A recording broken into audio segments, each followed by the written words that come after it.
You know who you're targeting, where they'll be, and what they look like. You plan it out. Make sure you got the right person. Not no more. But most times, shooters just don't care enough to double check. They get an address, a car description, maybe a vague location, and they go hunting. I mean, it's not like they're getting paid 100 bands to do a specific job. Sometimes they do it just out of a desire to kill. They just see what they're looking for and start shooting. And when that happens, innocent people die. These are people who had nothing to do with gangs, kept their head down, and went about their business normally. And the crazy part about it is, you know, it used to be a time where if you killed an innocent person, you was like fucked up about it. You know what I'm saying? Nowadays, these igaboos will kill an innocent person, right?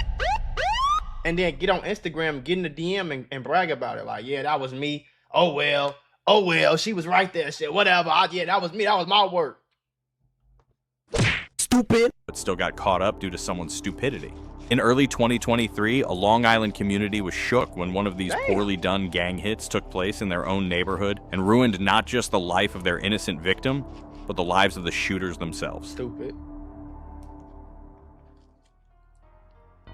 Kimberly Midget was a 44-year-old mother and an elementary school teacher at a public school in the Bronx. She was divorced and had a regular custody arrangement where her daughter spent weekends with her ex-husband. Kimberly wasn't involved in anything. No criminal record, no gang ties, no street beef. She went to work, taught kids, and went home. On April 1st, 2023, at around 1:30 in the morning, Kimberly was driving her Toyota Corolla to her ex-husband's house in Hempstead, Long Island. She had her daughter in the back seat and a friend in the front passenger seat. She was dropping the kid off for the weekend. She pulled up in front, parked the car, but before they could even open the doors, a stolen black Honda Accord pulled up right next to them. Someone inside opened fire several times. Bullets tore through the Corolla's windows, hitting Kimberly in the face. Her friend took a bullet to the arm. The 10-year-old in the back seat, luckily, didn't get hit. The Honda then sped off from the scene.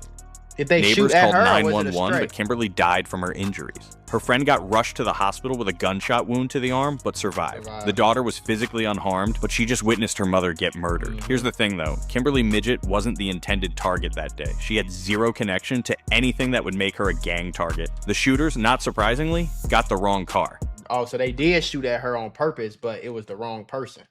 I was trying to see if it was that or if it was like a straight bullet. Either way though, the same outcome happened. You know what I'm saying? This innocent lady who's just on the way to drop her kids off. You feel me? That shit fucked up, gang. You know what I'm saying?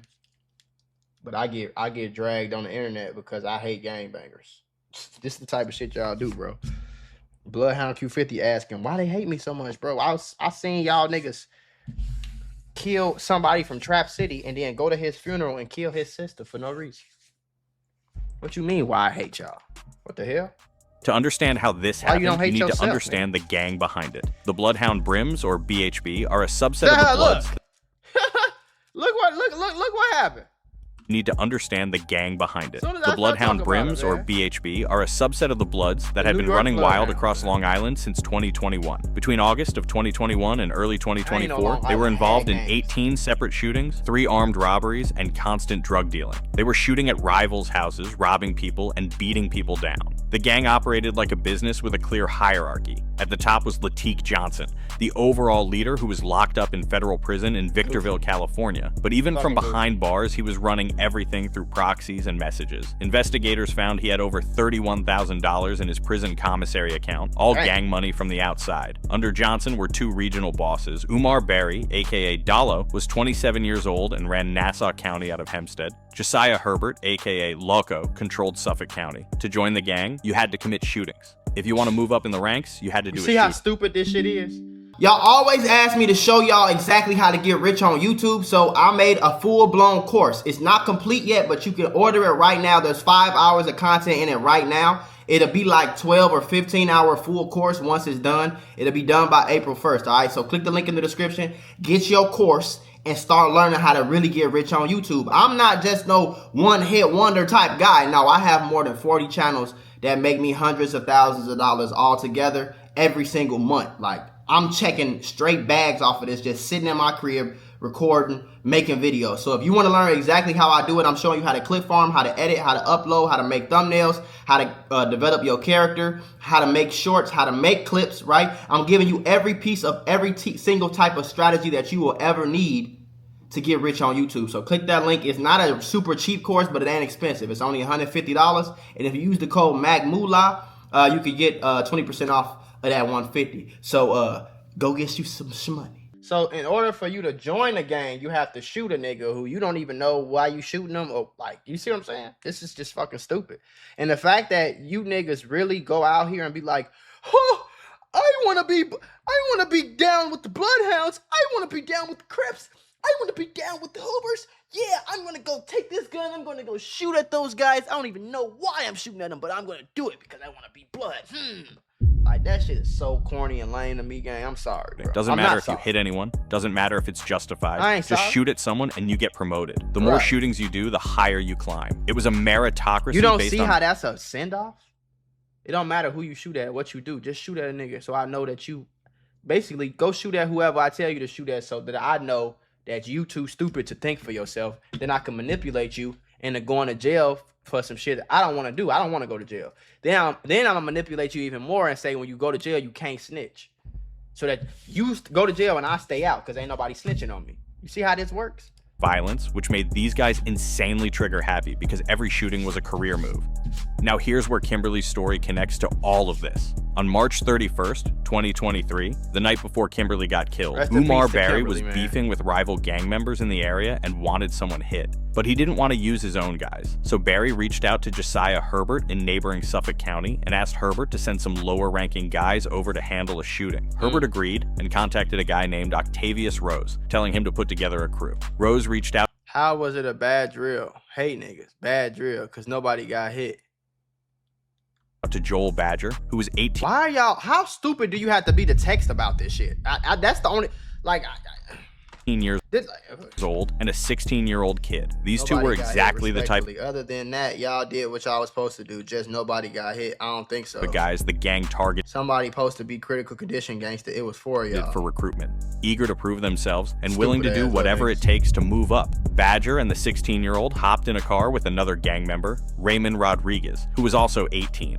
The three of them drove from Suffolk County over to Nassau County and met up with Barry in Hempstead. He gave them a stolen vehicle, a black Honda Accord, gave them a gun, and gave them their instructions. Go to Polk Street in Hempstead, look for a black sedan, and shoot it up. Look for a black sedan. It's not known who the actual target was supposed to be. Barry clearly... And the dumb motherfuckers went over there with the gun and the stolen car, and they didn't even ask, okay, so who we supposed to be shooting? Black sedan, go. Okay. Stupid had beef with someone specific who drove a black sedan and lived on that street, or maybe he got bad intel. Either way, the instructions were vague as shit. Just go to Polk Street, find a black sedan, and light it up. On April 1st, 2023, at around 1:30 in the morning, Badger, the 16-year-old, and Rodriguez were cruising Polk Street in Hempstead in that stolen black Honda Accord looking for a black sedan, and they found one. Kimberly Midget's Toyota Corolla, parked right where Barry told them to go. They had no idea who was inside, and they didn't care. Barry said black sedan on Polk Street. This was a black sedan on Polk Street, and that was all the confirmation they needed. They pulled up alongside the Corolla, and someone, probably Badger or the 16-year-old, opened fire. The bullets punched through the Corolla's windows, hitting Kimberly in the face and her friend in the arm. Kimberly was slumped over dead before the shooting even stopped. The Honda peeled out and sped off into the night. The shooters called Herbert and told him it was done. Herbert then checked with Barry to see how his guys performed, and Barry's response, according to what investigators later pieced together, was they did what they were supposed to do. As far as Barry was concerned, the mission was accomplished, so Herbert promoted them. Joel Badger and the 16-year-old both got moved up within the gang. It didn't matter that these goofs just murdered an innocent elementary school teacher and traumatized a 10-year-old kid for life. They got their imaginary friend group stripes. They probably felt like they were rising stars in a Fortune 500, earning respect and making a name for themselves. They had no clue they'd shot the wrong person, and honestly, even if they'd found out right away, they probably wouldn't have cared. No, they wouldn't have cared. They just need to. They just had to prove that. Look, I'm really like that. Look, I shot that gun though. Look, you see. County Police and Suffolk County Police had been investigating the Bloodhound Brims since early 2022. They knew about the gang's structure and the shootings. They'd been executing search warrants, over 100 of them, into gang members' homes, cars, and phones. They were gathering evidence and building their case, but Kimberly's murder changed everything. When gangbangers clip other gangbangers, it's one thing. Law enforcement doesn't really care that much, and the public pressure's not the same. But when an innocent schoolteacher gets murdered in front of her 10-year-old daughter in a random drive-by, that's vastly different. That gets headlines, outrage, and it gets politicians and prosecutors. That's why the shit's stupid too. You just pulling up killing anybody, yeah, they're gonna make sure they get your dumb ass, bro. You think they finna let the public be like, oh, and y'all ain't even do nothing. We ain't voting for them niggas no more. No, these niggas want to be in power, bro. These politicians want to stay in office. These mayors want to stay mayors, bro. Like, they ain't, you know?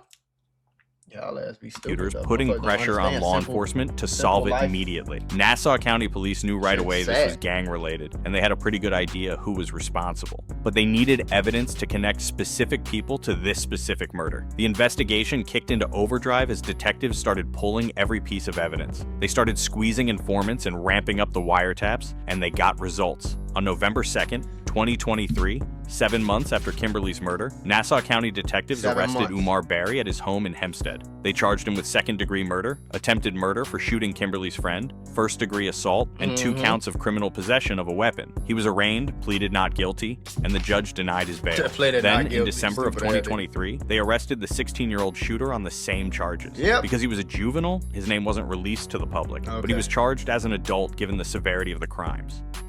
But that was just the beginning, because investigators kept digging and building the case. They realized this wasn't just about Kimberly's murder, it was about taking down the entire Bloodhound Brims organization with all the shootings, robberies, and violence. They wanted everyone. These goofs had doomed their whole gang over a basic-ass street beef. On February 15th, 2024, Suffolk County announced a massive 103-count indictment against 31 members and associates of the Bloodhound Brims gang. The indictment covered 34 separate criminal incidents spanning from August of 2021 to May of 2023, including 18 shootings, 3 armed robberies, and 3 long-term criminal conspiracies. And that's just what they caught them for. 8 gang members were already locked up when the indictment came down, including Barry, the 16-year-old, and Herbert. Joel Badger was arrested, Raymond Rodriguez was arrested, and Octavius Rose was arrested as well. The charges were stacked. Barry was charged not just with Kimberly's murder, but also with being part of the overall conspiracy to commit murder on behalf of the gang. Same with Herbert, Rose, Badger, Rodriguez, and they in New York too, so they're done. They were all facing life in prison if convicted, and the evidence was overwhelming.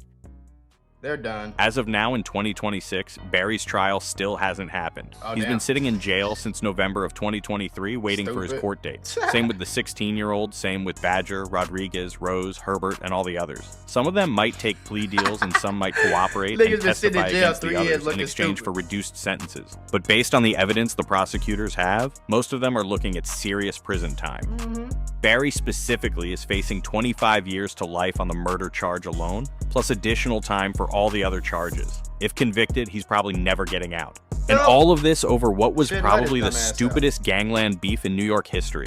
I genuinely do not think you can get much worse than this. Literally. Quite literally, like.